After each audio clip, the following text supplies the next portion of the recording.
of all those throughout our nation who lost loved ones.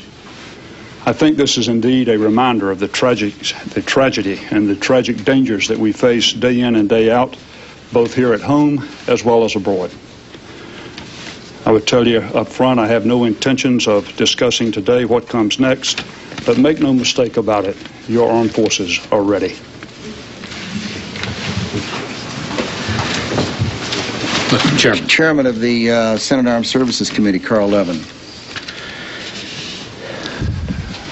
Our intense focus on recovery and helping the injured and the families of those who were killed is matched only by our determination to prevent more attacks and matched only by our unity to track down, root out, and relentlessly pursue terrorists, states that support them, and harbor them. They are the common enemy of the civilized world. Our institutions are strong, and our unity is palpable. Senator John Warner. Thank you. As a past chairman preceding Carl Levin, I can assure you that the Congress stands behind our president, and the president speaks with one voice for this entire nation. This is indeed the most tragic hour in America's history, and yet I think it can be its finest hour, as our president and those with him, most notably our Secretary of Defense, our chairman, and the men and women of the armed forces all over this world stand ready not only to defend this nation and our allies against further attack, but to take such actions as are directed in the future in retaliation for this terrorist act. A series of terrorist acts unprecedented in world history. We call upon the entire world to step up and help, because terrorism is a common enemy to all, and we're in this together. The United States has borne the brunt, but who can be next? Step forward and let us hold accountable and punish those that have perpetrated this attack. Again, I commend the Secretary, the Chairman, and how proud we are. We spoke with our President here moments ago.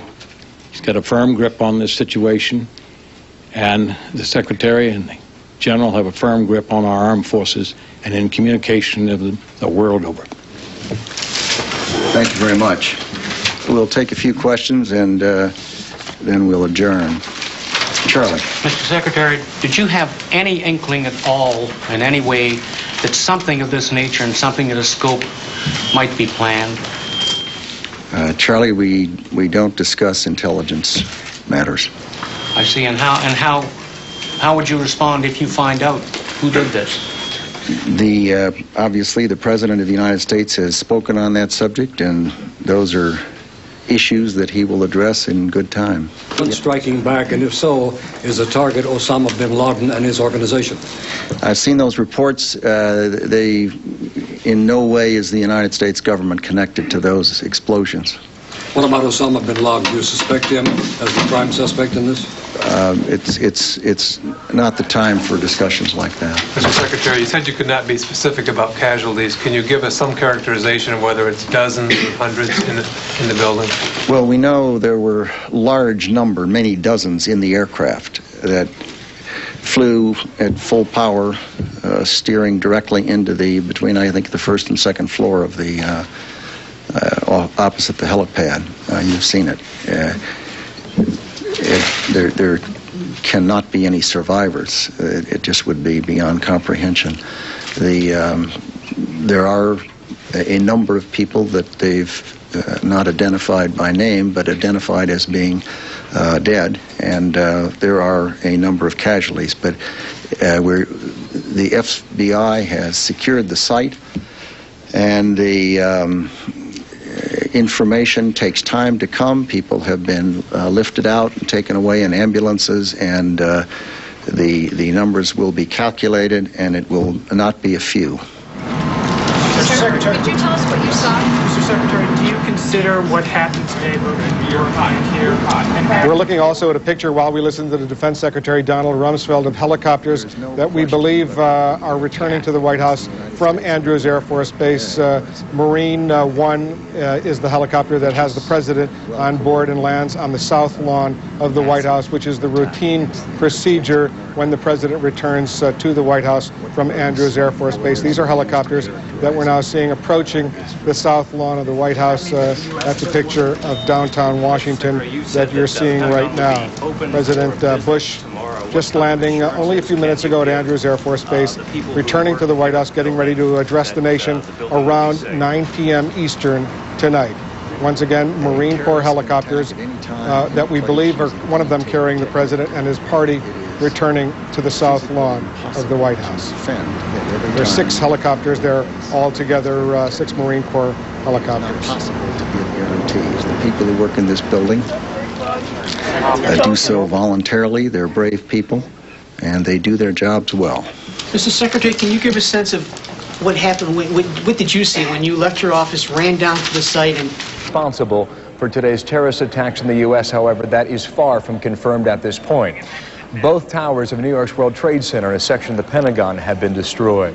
At this time, Nick Robertson by video phone joins us from, again, Kabul, the capital city of Afghanistan. Nick, what do you have for us at this point? Well, Bill, we can confirm that the Northern Alliance, that's the alliance of fighters fighting the Taliban, who hold the last 5% of the country in the northeast of Afghanistan that the Taliban have yet to conquer, they have confirmed to us from their spokesman up there in the north of Afghanistan that they were responsible for the explosions here in Kabul this evening. They also say that they plan more such attacks. They don't say where and they don't say when. They say that they will brief us shortly on that, but they are claiming responsibility for the attacks we've seen here in Kabul. The Pentagon, the head of the incident command team says that they believe they have the fire contained. It's not yet under control, and they think that they'll have the fire under control shortly. Secretary Rumsfeld vowed that the building would be open for business tomorrow. He's talking about, of course, the other side of the building where his offices are located, where the Pentagon briefing room is located. And the Pentagon wanted to make a point tonight of having Rumsfeld in the briefing room to show that the U.S. government and the headquarters of the U.S. military is operating. And he was flanked with bipartisan support from Capitol Hill, the leading Democrat and Republicans from the Senate Armed Services Committee there to show support that the United States, when attacked, has no divisions in its political will. Again, the Pentagon will not comment on how many casualties there are here. We know that there are probably at least 100, perhaps more. Incident teams, special urban rescue teams from the neighboring counties around here have been brought in to help sift through the rubble and look for survivors, despite the fact that when you have a smoky fire like this, it's almost impossible for people to survive. The rescuers say that they still have hope, that in these cases there still can be people trapped in areas perhaps where there was some air where they could survive, and they will not be giving up hope until they go through all of this wreckage. Wolf? Jamie, and just to recap, the devastation at the Pentagon, at that corridor at the Pentagon, several corridors, indeed the result of a hijacked American Airlines flight 77 from Washington Dulles Airport, scheduled to fly to Los Angeles International, hijacked and flown from Dulles Airport, which is about 15 to 20 miles or so from the Pentagon, crashing into the Pentagon, causing that devastation. Did we get any hard numbers killed and injured in the attack?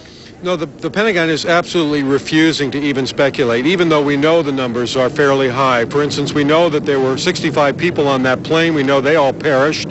We know that there are people in those offices that were right in an area of the Pentagon that had just been renovated, part of the multi-billion-dollar renovation here at the Pentagon. We know there have been bodies taken out. In fact, Rumsfeld made a comment at one point that he wasn't going to talk about what comes next while they're still removing bodies from the Pentagon.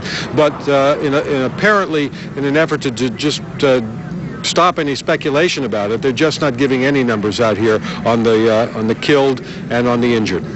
All right, Jamie, stand by. We're standing by for a briefing at the White House with cabinet members who will brief on the U.S. response, the emergency response that is obviously underway in New York and here in Washington. You're taking a look at a picture of the White House briefing room. We're expecting Joe Alba, the FEMA director, the Secretary of Health and Human Services, Tommy Thompson, and the site where people can report any information about these crimes.